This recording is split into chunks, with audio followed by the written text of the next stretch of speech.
အလားစင်လောကရဲ့ဘရင်လို့တင်စားကြတယ်ကြောက်စိမ့်ဧကရီအပင်ဟာနေအောင်နင်းနေရင်းနှင်းနဲ့ရှင်သန်နိုင်လို့လူကြိုက်များကြပါတယ်ဒါပေမဲ့တစ်ဖက်မှာလေ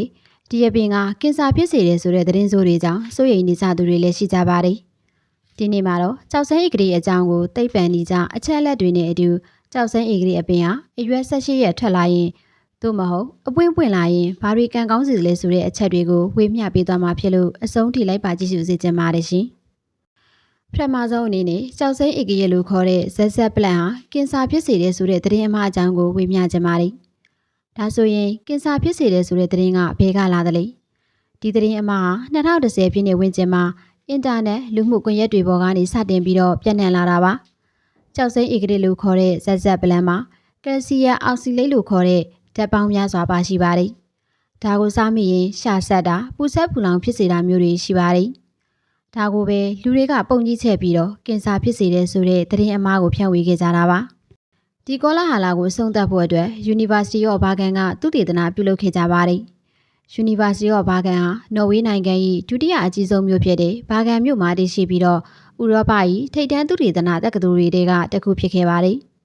အဲ့ဒီတက္ကသိုလ်ကသုတေသီတွေဟာကြောက်စိမ့်ဧကရီဇက်ဇက်ပလင်ရဲ့အစိတ်အတောက်ဖြစ်နိုင်ခြေကိုအသေးစိတ်စစ်ဆေးခဲ့ကြပါတယ်အဲ့ဒီချိန်တုန်းကအင်တာနက်ပေါ်မှာဒီပင်တွေအရန်စိတ်ပြင်းပြီးတော့ကင်ဆာဖြစ်စေတယ်ဆိုတဲ့သတင်းတွေအတော်လေးပြန့်နှံ့နေခဲ့တာကြောင့်သိပ္ပံနည်းကျအပြည့်ထုတ်ဖို့အတွက်ဒီ research ကိုလှုပ်ဆောင်ခဲ့ကြတာပါဘာဂန်တက္ကသိုလ်ကသုတေသီတွေရဲ့တွေ့ရှိချက်အရကြောက်စိမ့်ဧကရီရဲ့အစိအနှစ်တွေမှာကင်ဆာဖြစ်စေတဲ့မျိုးရိုးဗီဇပြောင်းလဲမှုလုံးဝမရှိတာကိုအတည်ပြုနိုင်ခဲ့ပါတယ်ဒါကြောင့်အနံ့ရှူမိယုံအပင်ဘေးမှာနေမိယုံအပွင့်ရဲ့အနံ့တွေရှူရှိုင်းမိယုံနဲ့ကင်ဆာဖြစ်စေတဲ့ဆိုတာသိပ္ပံနည်းကျအရလုံးဝမဖြစ်နိုင်ပါဘူးဒီသုတေသနကို2014ခုနှစ်ဝန်းကျင်မှာအဓိကပြုလုပ်ခဲ့ပြီးတော့2015ခုနှစ်စောပိုင်းမှာတရားဝင်ထုတ်ပြန်ခဲ့တာဖြစ်ပါတယ်။ဒါကြောင့်အိမ်တွင်းမှာစိတ်ချလက်ချစိုက်ပျိုးနိုင်ပါတယ်။ဒါပေမဲ့ကျန်းမာရေးအကျိုးကျေးဇူးနဲ့သတိထားရမယ့်အချက်တွေကိုလည်းဝေမျှချင်ပါတယ်။ကြောက်စိမ့်ဧကရီကိုစိုက်ပျိုးခြင်းရဲ့အကျိုးကျေးဇူးတွေကတော့လေထုတက်ဆင်ပေးရုံသာမကစိတ်ဖိစီးမှုကိုလျှော့ချစေပြီးအခန်းအတွင်းစုတိုင်းစကိုညှိနှိုင်းပေးပါတယ်။ဒါပေမဲ့ဘေးကင်းမှုအတွက်အခုကျမပြောမယ့်အချက်၃ချက်ကိုတော့လိုက်နာပေးစီချင်ပါတယ်။အပင်အရည်တွေကအရည်ပြားကိုရရန်စေနိုင်လို့ကင်တွယ်ပြီးတိုင်းလက်ကိုဆေးပေးရပါမယ်။ကလေးတွေနဲ့အိမ်မွေးတိရစ္ဆာန်တွေဝါမစားမိအောင်လက်မမီတဲ့နေရာမှာထားပေးရပါမယ်။ကင်ဆာဖြစ်စေတယ်ဆိုတာကတော့လုံးဝမဟုတ်ပါဘူး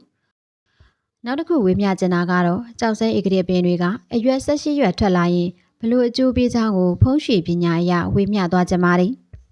ဖုံးရွှေပညာအရကြောက်စိမ့်ဧကရီမှာအရွယ်18ရက်ထက်တာဟာအလွန်ကောင်းမွန်တဲ့နမိတ်လက္ခဏာတစ်ခုဖြစ်ပါတယ်။ဖုံးရွှေပညာအရ18ခန်းကိုလည်းလက္ခဏာကောင်းအဖြစ်သတ်မှတ်ကြပါတယ်။18ရဲ့အဓိပ္ပာယ်ကိုဘယ်လိုဖွင့်ရမလဲဆိုရင်တစ်ကအစားပြုခြင်းနဲ့အောင်မြင်မှုကိုကိုစားပြုပါတယ်။ရှစ်ကတော့ကံစားတာစီးစိမ်ဥစ္စာတရုတ်အယူဆရကံကောင်းတဲ့ကိန်းဖြစ်တယ်လို့ယူဆပါတယ်။တစ်အပေါင်းရှိကိုကတော့ပြည့်ပြည့်စုံမှုနဲ့အဆုံးသတ်ကောင်းခြင်းလို့အဓိပ္ပာယ်ရပါတယ်။ကြောက်စိမ့်ဧကရီပင်တွေကအရွယ်18ရက်ထွက်ပြီဆိုရင်စီးပွားတိုးတက်ခြင်းကိုဖြစ်စေပါတယ်။အရွယ်18ရက်ဟာအမြတ်အစွန်း18ဆကိုတိုးစေတယ်လို့လည်းအယူအဆရှိပါတယ်။နောက်ပြီးတော့မိသားစုတွေစည်းလုံးညီညွတ်ခြင်းရှိမယ်။အိမ်တွင်းငြိမ်းချမ်းမှုရှိလာမယ်။ကံစားတာတက်လာမယ်လို့လည်းဆိုပါတယ်။ကြောက်စိမ့်ဧကရီအပင်အပွင့်ပွင့်ခြင်း၏အဓိပ္ပာယ်ကတော့နံပါတ်1ကံကြမ္မာပြောင်းလဲခြင်းခက်ခဲသောကာလကနေပျော်ရွှင်သောကာလသို့ကူးပြောင်းခြင်းလို့အဓိပ္ပာယ်ရပါတယ်။နံပါတ်2ကြီးမားသောအောင်မြင်မှုရရှိနိုင်မယ်ဆိုတဲ့နမိတ်ပဲဖြစ်ပါတယ်။မိသားစုထဲမှာမင်္ဂလာကိစ္စဖြစ်ပွားမယ့်နမိတ်လည်းဖြစ်ပါတယ်။ကျေးဇူးတော်ရှင်ကြီးကောင်းကြီးမင်္ဂလာရရှိခြင်းလို့လည်းအဓိပ္ပာယ်ရပါတယ်။အရွယ်18ရက်နဲ့အပွင့်ပွင့်ခြင်းဖြစ်မယ်ဆိုရင်အထူးကောင်းမွန်တဲ့နမိတ်လက္ခဏာဖြစ်တယ်လို့လည်းယူဆကြပါတယ်။ဘာတွေမှာကောင်းမလဲဆိုရင်နံပါတ်1အလုပ်အကိုင်ရာထူးများတိုးပါမယ်။နံပါတ်2စီးပွားရေးမျှော်လင့်မထားတဲ့အမြတ်အစွန်းတွေရပါမယ်။နံပါတ်3မိသားစုအစဉ်တန်းတွေမြင့်မားလာပါမယ်။နံပါတ်4ကျန်းမာရေးနာတာရှည်ယောဂါတွေပျောက်ကင်းမယ်လို့ယူဆရှိပါတယ်။အိမ်မှာဆိုင်ရင်ဘလို့ကောင်းကျိုးတွေရနိုင်လေ။မကောင်းသောစွမ်းရည်များကိုဆုပ်ယူခြင်းအိမ်တွင်းမှာရှိနေတဲ့မကောင်းတဲ့ဓာတ်ငွေ့နဲ့စွမ်းရည်စိုးတွေကိုဆုပ်ယူပြီးကောင်းမွန်တဲ့စွမ်းရည်တွေကိုထုတ်လွှတ်ပေးပါတယ်။မိသားစုငြိမ်းချမ်းရေးအပင်ရဲ့တည်ငြိမ်ပြီးကြမ်းခိုင်တဲ့သဘောတဘာဝကြောင့်အိမ်တွင်းရန်ပွဲများကိုတတ်တာစေပြီးမိသားစုဝင်တွေကြားညီညွတ်မျှတမှုကိုဆောင်ကျဉ်ပေးပါတယ်။ငွေဝင်စေဖို့အိမ်ရဲ့ဘယ်နေရာမှာထားရမလဲ။ဘ ဖုံးရွှေပညာအရာအပြင်ထားရှိသည့်အိမ်၏အရက်မျက်နှာပေါ်မူတည်၍စွမ်းရည်အကျိုးသက်ရောက်မှုကွာခြားပါသည်